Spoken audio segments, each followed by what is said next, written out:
প্রতিদিন সকাল থেকে সন্ধ্যা পর্যন্ত আমরা কি পরিমাণ বেইনসাফি, কি পরিমাণ অবিচার আর কি পরিমাণ জুলুম আমাদের দ্বারাই হয়, হয়তো সেটি ভাববার ফুরসত বা সুযোগটুকু পর্যন্ত আমাদের হয় না। আমি যদি একটা উদাহরণ দেওয়ার চেষ্টা করি তাহলে হয়তো বোঝাটা আরো পরিষ্কার হবে, বোঝাটা আরো সহজ হবে। নবী সাল্লাল্লাহু আলাইহি সাল্লাম একবার মসজিদে নববীতে দেখলেন যে এক ব্যক্তি কোরআন তেলাওয়াত করছে, অন্য কিছু না, কোরআন তেলাওয়াত করছে, একটি ইবাদত করছে, কিন্তু তিনি একটু উচ্চ স্বরে কোরআন তেলাওয়াত করছিলেন। নবী করিম সাল্লাল্লাহু আলাইহি সাল্লাম তখন তাকে ডেকে বললেন, তুমি যে আল্লাহকে শোনাবার জন্য কোরআন তেলাওয়াত করছো সে আল্লাহ বধির নন, তিনি মনের কথাও শুনতে পান, সো তোমাকে এত আওয়াজ করে কোরআন তেলাওয়াত করতে হবে না যেটা তোমার আশেপাশে থাকা মসজিদে অন্য মুসল্লিদের ডিস্টার্বের কারণ হয়। আজকে আপনি দেখবেন আমরা রাজনৈতিক সমাবেশের নামে, সংস্কৃতি বিনোদনের নামে, এমনকি ধর্মের নামে আমরা মানুষকে অতিষ্ঠ করি। দূর দূরান্তে মাইক লাগিয়ে দিয়ে আমরা মানুষকে রাত বিরাত পর্যন্ত কষ্ট দেই। বিবাহ, বিনোদন, আকিকা অনুষ্ঠান, নানান অনুষ্ঠানকে কেন্দ্র করে, এমনকি ওয়াজ মাহফিলকে কেন্দ্র করে আমরা দেখা যায় দায়িত্ব জ্ঞানহীনতার পরিচয় দেই। এর মধ্য দিয়ে যে আমি যে আরেকজন হক নষ্ট করছি, আমি যে জুলুম করছি, সেটা বোঝার মতো ক্ষমতাটুকু পর্যন্ত অনেক সময় আমাদের থাকে না। প্রিয় ভাইরা আমার, নবী করিম সাল্লাল্লাহু আলাইহি সাল্লাম যে দিন শিখিয়েছেন আমাদেরকে, সেখানে ইনসাফ পরিপন্থী কিছুই থাকতে পারবে না। আপনি সোশ্যাল মিডিয়াতে কোনো একটা নিউজ পেয়েছেন নেগেটিভ কারোর ব্যাপারে, আপনি সেটা প্রচার শুরু করে দিলেন। বাস্তবে যদি সেটা সেইভাবে না হয়, একটু বাড়িয়েও হয়, তাহলে আপনি একটা গুজব, একটা প্রপাগান্ডার প্রচারে আপনি অংশগ্রহণ করলেন। এবং যেই ব্যক্তি কেন্দ্রিক এই নিউজ, অনেক সময় নেগেটিভ নিউজগুলো প্রচার করতে আমরা একটু মজা বেশিও পাই, যে অমুক ধরা পড়েছে, অমুকের কেলেঙ্কারি ফাঁস হয়েছে, তিল হয়তো তাল হয়েছে, আমরা সেটাকে নির্দ্বিধায় প্রকাশ করি, প্রচার করি। কিন্তু এর মধ্য দিয়ে যে আমি একটা গুনাহ করছি, আমি যে একটা পাপ করছি, আমার যে ইনসাফ পরিপন্থী কাজ হচ্ছে, সেটা বোঝবার মতো সুযোগ অনেক সময় হয় না, বা সেই যোগ্যতা আমরা করতে পারি না। অনেক সময় দেখা যায় অন্যের সময় বা শ্রম নষ্ট করছি, মানুষ আমার জন্য অপেক্ষা করছে, আমি হয়তো এমন অবস্থানে আছি যে আমি দেরি করে গেলেও কিছু হবে না, কিন্তু অনেকগুলো মানুষ অপেক্ষা করছে। তাহলে তাদের যে সময় নষ্ট হচ্ছে, এটা তাদের হক নষ্ট করা, তাদের প্রতি অবিচার করা, এটা ইনসাফ পরিপন্থী কাজ। ঠিক একইভাবে কাউকে আপনি ভুল তথ্য দিলেন, তাহলে তার প্রতি আপনি অবিচার করলেন, অন্যের অধিকার হরণ করলেন। যতভাবে অধিকার হরণ হতে পারে সবটাই বেইনসাফের মধ্যে পড়ে। নবী করিম সাল্লাল্লাহু আলাইহি সাল্লাম বলেছেন, ইদা হাদ্দাথা রাজুলু ফালতাফাতা ফাহিয়া আমানা। আপনার সাথে কেউ কথা বলেছে, আপনি কারোর সাথে কোনো কথা বলেছেন, আলাপ করেছেন, সে আপনার সাথে কিছু কথা বলে যখন সরে যায়, তখন সেটা আপনার কাছে আমানত হয়ে যায়। আপনি সেটা চাইলে আরেকজনের কাছে প্রকাশ করতে পারেন না, কিন্তু আমরা নির্দ্বিধায় অনেক সময় ধরনের কথা প্রচার করছি। আপনি পাবলিক বাসে যাচ্ছেন, পাবলিক পরিবহনে যাচ্ছেন, আপনার পাশের সিটের লোকটা আপনার দ্বারা কষ্ট পাচ্ছে কিনা, আপনি দাঁড়াচ্ছেন, পাশের লোকটার কোনো ডিস্টার্ব হচ্ছে কিনা, এটা দেখা গুরুত্বপূর্ণ। বাট আমরা নিজের স্বার্থ এবং শুধুই নিজের সুবিধাটা বিবেচনা করি। অনেক সময় দেখা যায় আমি নামাজে কালামে ধার্মিক, আমি অন্যান্য ক্ষেত্রে ধার্মিকতার পরিচয় দিই, কিন্তু এই সময়টাতে আমার ধার্মিকতার কথা আমাদের মাথায় আসে না, অথচ সেখানেও কিন্তু আমার মাধ্যমে অবিচার হতে পারে, ইনসাফ পরিপন্থী কাজ হতে পারে। ঠিক একইভাবে কারো প্রাপ্য সম্মান আপনি না দিলেন বা কম দিলেন, এর মধ্য দিয়েও আপনি তার প্রতি জুলুম করলেন, আপনি ইনসাফ পরিপন্থী কাজ করলেন। ইনসাফ মানেই হলো যেখানে যা যতটুকু প্রয়োজন। আপনি একজন রিক্সা চালককে ডাক দিলেন, এই ডাকটার মধ্যে যদি তাচ্ছিল্য থাকে, আপনি তার সাথে কথা বললেন, কোনো কারণে আপনার রাগত স্বরে যদি তার সাথে কথা বলেন, তাহলে আপনি এই যে হয়তো একই কথা যেটা আপনি একটু প্রেসার দিয়ে বলেছেন, একটু জোর দিয়ে বলেছেন, হয়তো একটু উচ্চ আওয়াজে বলেছেন, যেটার ফলে তার প্রতি আপনি অবিচার করেছেন, কিয়ামতের ময়দানে আপনি হয়তো ভাবতেও পাবেন না যে এইটুকু বিষয় আল্লাহ রাব্বুল ধরেছেন। আল্লাহ বলেছেন, ওয়া মান ইয়ামাল মিসকালা যাররাতিন শাররান ইয়ারা। আপনি যেই কোনো আচরণ করেন, একজন মুসলমান হিসেবে আপনাকে মেপে মেপে প্রত্যেকটা আচরণ, প্রত্যেকটা কাজ আপনাকে করতে হবে। ঠিক একইভাবে আমাদের পরিবারের প্রতি আমরা অনেক সময় জুলুম করি, ইনসাফ পরিপন্থী কাজ করি, যেটা আমরা লক্ষ্য করি না। আমাদের প্রতিবেশী, আমাদের সহকর্মী, পরিচিত মানুষজন, অপরিচিত মানুষজন, সবার সাথে ইনসাফ করার, সবার সাথে ন্যায়সঙ্গত আচরণ করবার প্রশ্ন কিন্তু আছে। ঠিক একইভাবে আমরা যখন কোনো কিছু অপচয় করি, তখনও বেইনসাফি হয়, তখনও অন্যায় হয়, তখন কিন্তু অবিচার হয়। এবং সেটা যে অবিচার, এটা অনেক সময় আমরা মাথায় রাখি না। আমি মনে করি আমার টাকার কেনার জিনিস, দেখুন গোটা পৃথিবীর সব সভ্যতা আপনাকে বলবে আপনার টাকার কেনার জিনিস আপনি নষ্ট করছেন, অপচয় করছেন, আপনি কিছু খাচ্ছেন, কিছু ফেলে দিচ্ছেন, কারোর কিছু বলার নাই। ইসলাম বলে না, আপনার এই স্বাধীনতা আপনাকে দেওয়া হয়নি, আপনি ফেলতে পারেন, কিন্তু কিয়ামতের দিন আপনাকে প্রতিটি দানা সম্পর্কে জিজ্ঞাসিত করা হবে। আজকে পৃথিবীতে যে ক্রাইসিস, আজকে যে দুর্ভিক্ষ, আজকে যে অভাব, এটা পৃথিবীর বন্টন নীতির ত্রুটির কারণে। আমরা সবাই জানি ফিলিস্তিনের গাজার মানুষরা না খেয়ে আছে, খাদ্যের অভাবে না, তাদেরকে সিস্টেমিক্যাল দুর্ভিক্ষের মধ্যে ফেলে দেওয়ার কারণে। ঠিক একইভাবে আমি যখন খাবারের অপচয় করি, ঠিক ওই সময়টাতে পৃথিবীর কোথাও না কোথাও কেউ না কেউ হয়তো খাবারে কষ্ট করছেন। ইসলাম আমাকে সেটা অ্যালাউ করে না। একজন মুসলমান তিনি যতটা দায়িত্বশীল হবেন, পৃথিবীতে তার মতো এত দায়িত্বশীলতা পৃথিবীতে অন্য কোনো মানুষের মধ্যে পাওয়ার কথা নয়। সময়ত উপস্থিতি ঠিক একইভাবে আজকে পরিবেশ দূষণের শিকার আমরা। ফ্যাক্টরি রেভলিউশনের নামে বা নানা নামে আমরা পৃথিবীর যে আসল চরিত্র সেটাকে নষ্ট করেছি। এখন পৃথিবীকে আমরা আবার আগের জায়গায় নেওয়ার চেষ্টা করছি। মোহাম্মদ সাল্লাল্লাহু আলাইহি সাল্লাম আজ থেকে প্রায় 1450 বছর আগে যখন পৃথিবীর পরিবেশ যখন বিপর্যস্ত হয়নি, পরিবেশ যখন দূষিত হয়নি, তখন তিনি বলেছেন, তোমার হাতে যদি কোনো গাছের চারা থাকে আর তুমি দেখতে পাও আল্লাহর ফেরেশতা ইসরাফিল সিংহে ফুৎকার দেওয়ার প্রস্তুতি নিয়েছেন, ওই অবস্থায়ও তুমি গাছের চারাটা রোপণ করে দাও। ইসরাফিলের সিংহা ফুৎকার দেওয়ার পর, সুইচ টিপার পর সৃষ্টি জগৎ সব তুলার মতো উঠতে থাকবে, কোরআন বলেছে। সেটা জানার পরও তুমি গাছের চারাটা লাগিয়ে দাও, এর ফলে তোমাকে আল্লাহ তাআলা সওয়াব দিবেন। নবীজি সাল্লাল্লাহু আলাইহি ওয়াসাল্লাম বলেছেন, তোমাদের কেউ যদি কোনো গাছের চারা লাগায়, কোনো বৃক্ষ রোপণ করে, সেই গাছ থেকে যদি কোনো ফল ফসল, তার পাতা পল্লব থেকে কোনো মানুষ, এমনকি কোনো পশু পাখি, পোকামাকড় পর্যন্ত যদি খায়, তাহলে তারা যা এখান থেকে খাদ্য গ্রহণ করলো, তারা যে অক্সিজেন গ্রহণ করলো, তার ফলশ্রুতিতে আল্লাহ তাআলা তোমার আমলনামাতে সওয়াব লিপিবদ্ধ করবে। তুমি টাকা পয়সা দান করলে, ডোনেশন করলে, মানুষকে আহার দিলে যে সওয়াবটা পেতে, বৃক্ষরোপণ করার মধ্য দিয়ে তুমি সেটি লাভ করতে পারো, এবং তার চাইতে কোনো কোনো ক্ষেত্রে বেশি করতে পারো। কারণ আমি মানুষকে দাওয়াত দিয়ে খাওয়াতে পারি, পিপিলিকাকে নয়, পোকামাকড়কে নয়, কীটপতঙ্গকে নয়, পশু পাখিকে নয়, কিন্তু বৃক্ষরোপণ করার মধ্য দিয়ে নবীজি বলেছেন তুমি সেই সওয়াবটা লাভ করতে পারো। যখন পৃথিবীর এই অবস্থা হয়নি, যখন পরিবেশ দূষিত হয়নি, তখন নবী সাল্লাল্লাহু আলাইহি সাল্লাম পরিবেশ সুরক্ষিত রাখবার জন্য, পরিবেশ ভালো রাখবার জন্য তার যে নির্দেশনাগুলো ছিল, এগুলো মনে হয় যে 2025-এর পৃথিবীর জন্য যেন তিনি আজকেই বলে গেছেন, অথচ কথাগুলো বলেছেন প্রায় 150 সহস্রাব্দী আগে। তাহলে আমরা যখন পরিবেশ নষ্ট হওয়ার মতো কোনো কাজ করবো, তখন আমার দ্বারা জুলুম হতে পারে।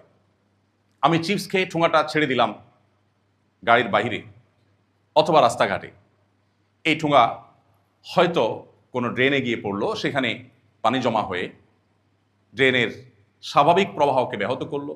অথবা আমি ডাব খেয়ে ডাবের মালাটাকে কোথাও ফেলে দিলাম, সেখানে পানি জমলো, সে পানিতে কোনো ডেঙ্গু মশা তৈরি হয়ে হয়তো বা কাউকে কামড় দিয়েছে, যাকে কামড় দিয়েছে হয়তো কোনো গরিব মানুষ আইসিইউ পর্যন্ত চলে গেছে, হয়তোবা দুনিয়া থেকেও চলে যেতে হয়েছে, হয়তো ফ্যামিলিটা নিঃস্ব হয়ে গেছে আমার একটা ডাবের মালা থেকে। বাট আমি যখন ফেলছি তখন এটুকু আমি চিন্তাও করছি না যে আমাকে নবী সাল্লাল্লাহু আলাইহি সাল্লাম বলেছেন, ইমাতাতুল আযা আনিত তারিক, রাস্তায় তোমার ফেলার তো প্রশ্নই ওঠে না, অন্য কেউ যদি কোনো কিছু ফেলে তুমি অ্যাজ এ মুসলিম সেটাকে তুলে যথাস্থানে ফেলা, এটা তোমার ইমানের দাবি। পথ পরিষ্কার করা ইমানের অঙ্গ।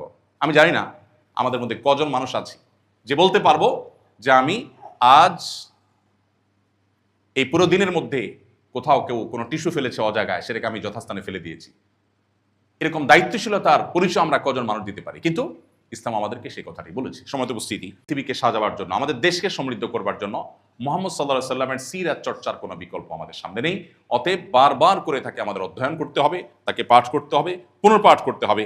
আর সেজন্যই তার ইনসাফ, তার ন্যায় বিচার এবং ন্যায়সঙ্গত আচরণ, এটা আজকের পৃথিবীর সবচাইতে অপরিহার্য বিষয়, এবং সেটা শুধুমাত্র তার অনুকরণের মধ্য দিয়ে সম্ভব।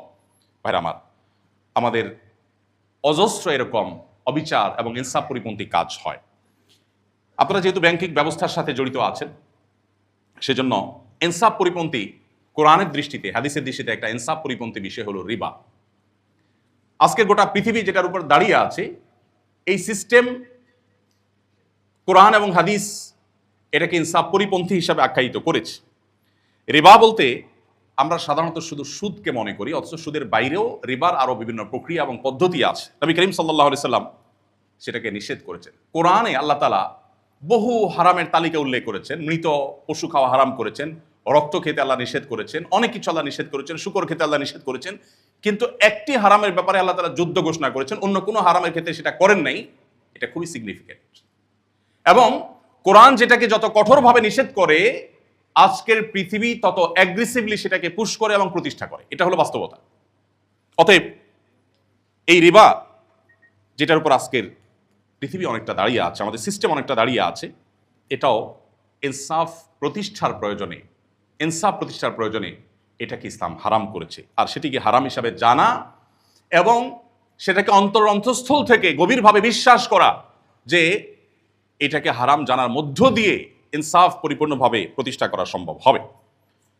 আজকে যে সারা পৃথিবীতে এত দরিদ্র, এত দারিদ্র, এত ইনজাস্টিস, এত বাই ডিফল্ট অর্থ সম্পদের ইস্যুটা, পুরো অর্থ সম্পদটা যে একটা সার্টেন গ্রুপ অফ পিপলের কাছে চলে যাচ্ছে, সাধারণ মানুষ, অসংখ্য অগণিত মানুষের রাখা অর্থ সম্পদ যে সার্টেন গ্রুপ অফ পিপল তাদের হাতে যাচ্ছে, এটা যথার্থ কিনা, এটা ইনসাফ কিনা, সিস্টেমের এই ত্রুটি বা সিস্টেমের এই বিষয় সম্পর্কে আমাদের ভাবতে হবে একজন মুসলমান হিসাবে। এর গোড়ায় কোনো সমস্যা আছে কিনা, এর মেইন কোনো কারণ আছে কিনা, সেটা আমাদের খুঁজে বের করতে হবে। এই প্রশ্নের উত্তর আমাদের খুঁজে বের করতে হবে। ভাইরা আমার, হয়তো পুরোপুরি সিস্টেম চেঞ্জ করা আমাদের দ্বারা সম্ভবপর হবে না, কিন্তু রেগুলেশনের জায়গা থেকে ইনজাস্টিসকে আটকানো কিংবা কমিয়ে আনা, এটা আমাদের দ্বারা অনেকখানি সম্ভব। সেই চেষ্টা একজন মুসলমান হিসাবে আমি করেছি কিনা, কিয়ামতের ময়দানে সেই জিজ্ঞাসা আমাদের প্রত্যেককে, এই জিজ্ঞাসার মুখোমুখি হতে হবে।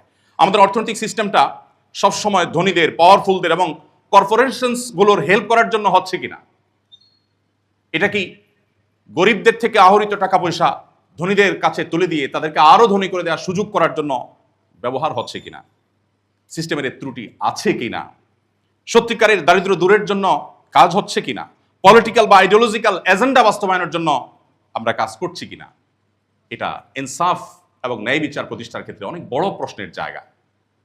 এই প্রশ্নের উত্তর যদি আমরা নিজের কাছে নিজে পরিষ্কার করতে না পারি, তো আল্লাহর কাছে কি আমাদের ময়দানে পরিষ্কার আমি করতে পারবো না। আজকের অর্থনৈতিক সিস্টেম, ফ্রি মার্কেট ইত্যাদির কথা বলা হচ্ছে, অথচ বাস্তবিক বিচারে সাধারণ মানুষের সব টাকা সম্পদ নিয়ে ধনীরা আরো ব্যবসা করে, লোন নিয়ে, ব্যবসায়িক লোন নিয়ে তারা আরো ব্যবসাকে সম্প্রসারণ করতে পারছে, ধনী আরো ধনী হচ্ছে এবং গরিব আস্তে আস্তে অনেকটা দাসে পরিণত হচ্ছে। এই প্রশ্ন বারবার করে নিজেদেরকে করা দরকার যে এই ইনজাস্টিস, এটার ক্ষেত্রে আমি আল্লাহর কাছে জবাবদিহি করার জায়গাটা ঠিক কোথায়, বা এখানে আমার রোল প্লে করার কতটুকু জায়গা বা সুযোগ আছে, সেটা অন্তত ভাবা দরকার। আল্লাহ মানুষকে সাধ্যের বাইরে জিজ্ঞাসা করবেন, আমার হাতে নাই সেটা আল্লাহর কাছে আমার জিজ্ঞাসিত হতে হবে না, কিন্তু যেটা আমার কাছে আছে সেটুকু আমাকে অন্তত করতে হবে। অতএব আমরা আমাদের জীবনের প্রত্যেকটা ক্ষেত্রে তাকওয়া, আমানতদারিতা এবং এই যে ইনসাফ, ন্যায় বিচার, এটাকে আমরা প্রতিষ্ঠা করার চেষ্টা করবো। আল্লাহ আমাদের সবাইকে তৌফিক দান করুন। নবী করিম সাল্লাল্লাহু আলাইহি সাল্লামের সিরাত থেকে আরেকটি পয়েন্ট হলো তাকওয়া এবং সততা। এটা নিয়ে আমি কয়েকটি কথা বলতে চাই।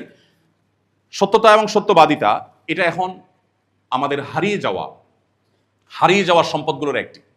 আমরা শুরু থেকে যেটি বলে আসছিলাম, আজ নামাজে কালামি মুসলমান পাওয়া যায়, সাদা বুক ভর্তি দাড়িওয়ালা মুসলমানও পাওয়া যায়, লম্বা জুব্বা বা টুপি পরা মুসলমানও পাওয়া যায়, অনেক সুন্দর তেলাওয়াতকারী মুসলমানও পাওয়া যায়, কিন্তু আজ সেই মুসলমান খুব বেশি পাওয়া যায় না যে মুসলমান তার প্রত্যেকটা ক্ষেত্রে তিনি সততার পরিচয় দিতে পারবেন। এই যে ইসলামকে আমাদের মতো করে বোঝার যে একটা প্রবণতা, এটা মূলত আমাদেরকে ইসলাম থেকে বিচ্যুত করে দিচ্ছে, আমাদেরকে ট্র্যাক থেকে সরিয়ে দিচ্ছে। এখন মুহাম্মদ সাল্লাল্লাহু আলাইহি ওয়াসাল্লামের সিরাত থেকে আমাদেরকে দূরে সরিয়ে দিচ্ছে। নবী সাল্লাল্লাহু আলাইহি ওয়াসাল্লাম বলেছেন, আত-তাজিরুস সাদুকুল আমিন মান নবিয়্যিন ওয়াস সিদ্দিকিন ওয়াশ শুহাদা, সত্যবাদী এবং বিশ্বস্ত ব্যবসায়ীরা কিয়ামতের ময়দানে সিদ্দিকদের সাথে, শহীদদের সাথে, নবীদের সাথে তারা উঠবে। নবী সাল্লাল্লাহু আলাইহি ওয়াসাল্লাম একদিন বাজারে গেলেন। বাজারে গিয়ে তিনি সরাসরি বাজার মনিটর করছিলেন। বাজার তদারকি করতে গিয়ে দেখলেন যে খাদ্যশস্য বিক্রি করা হচ্ছে একটা বাজারে। তিনি এক বিক্রেতার খাদ্যশস্যের দিকে তাকিয়ে একটু সন্দেহ হলো তার। তিনি খাদ্যশস্যের ভেতরে হাত ঢুকিয়ে দিলেন। ঢোকানোর পর ভেতর থেকে আনা গম বা এই জাতীয় কোনো খাদ্যশস্য দেখতে পেলেন ভেজা। তখন নবীজি বললেন, তোমার উপরে খাদ্যশস্যগুলো বেশ শুকনো, কিন্তু ভেতরে নিচে যেগুলো আছে সেগুলো সব ভেজা। তুমি আমাকে জবাব দাও যে তুমি এই প্রতারণা কেন করলে? তখন লোকটি বলল, হে আল্লাহর রাসূল, আসলে বৃষ্টি এসেছে, কিছু ভিজে গেছে, এজন্য উপর দিয়ে আমি শুকনাগুলোর প্রলেপ দিয়ে দিয়েছি, যাতে ক্রেতা বুঝতে না পারে। দেওয়ার সময় তাকে আমি মেপে ভেজাগুলো সহ দিয়ে দিচ্ছি। তখন নবী সাল্লাল্লাহু আলাইহি ওয়াসাল্লাম বলেছেন, মান গাশশা ফালাইসা মিন্না, যে ব্যক্তি ধোঁকা দেয় সে আমার উম্মত নয়। আমাদের সমাজ যদি আমরা একটু কম্পেয়ার করি এটাকে, আমাদের সবজি বিক্রেতা বলুন, ফল বিক্রেতা বলুন, যত রকমের এই জাতীয় ব্যবসা বাণিজ্য, খাদ্যশস্য বা এই জাতীয় ব্যবসা বাণিজ্য যারা করছেন, এমনকি মুদি দোকানই বলুন, সাধারণত সাজানোর সময় এমনভাবে সাজায় যে উপর দিয়ে যেগুলো আছে আর ভেতরে বা তলে যেগুলো আছে সেগুলোর মধ্যে আসমান এবং জমিন পার্থক্য। এবং এইটাকে আমার মনে হয় না 1% মানুষও মনে করে যে এটা প্রতারণার মধ্যে পড়ে। এটাই আমাদের সিস্টেম হয়ে গেছে, এটাকেই আমরা স্বাভাবিক বানিয়ে নিয়েছি। এটা তো হলো একেবারে সাধারণ পর্যায়ে। একেবারে সর্বোচ্চ পর্যায় থেকে যে সমস্ত অসাধুতা হয় সেগুলোর কোনো সীমারেখা বলে শেষ করা কঠিন। অতএব নবী সাল্লাল্লাহু আলাইহি ওয়াসাল্লাম যে আমানতদার, তিনি যে বিশ্বস্ত ছিলেন, সেই বিশ্বস্ততা আমাদের মধ্যে আনতে হবে। আপনারা জানেন আমাদের নবীজির উপাধি ছিল আল আমিন। কি ছিল তার উপাধি? আল আমিন মানে কি জানো? বিশ্বাসী না, বিশ্বস্ত। আল আমিন মানে হলো বিশ্বস্ত, যাকে বিশ্বাস করা যায়, যাকে সবাই বিশ্বাস করে, সেই মানুষটাকে মূলত আল আমিন বলা হয়। নবী করিম সাল্লাল্লাহু আলাইহি ওয়াসাল্লামকে আল আমিন বলেছিল মক্কার মানুষেরা যে মানুষরা তাকে নবী হিসাবে রাসূল হিসাবে স্বীকার করে নাই, তাকে নবী হিসাবে রাসূল হিসাবে স্বীকৃতি দেয়নি, কিন্তু তাকে বিশ্বস্ত হিসাবে স্বীকৃতি দিয়েছে, শত্রুর কাছ থেকে বা ভিন্ন মতের মানুষের কাছ থেকে সার্টিফিকেট পাওয়ার মতো মূল্যবান সার্টিফিকেট আরেকটি হতে পারে না। নবী সাল্লাল্লাহু আলাইহি ওয়াসাল্লাম সেটি পেয়েছেন। কিভাবে পেয়েছেন? কারণ তার জীবনে তিনি বিশ্বস্ততার এমন এমন উদাহরণ সৃষ্টি করেছেন যেগুলো মানব ইতিহাসের হয়তো আর কেউ করতে পারেনি।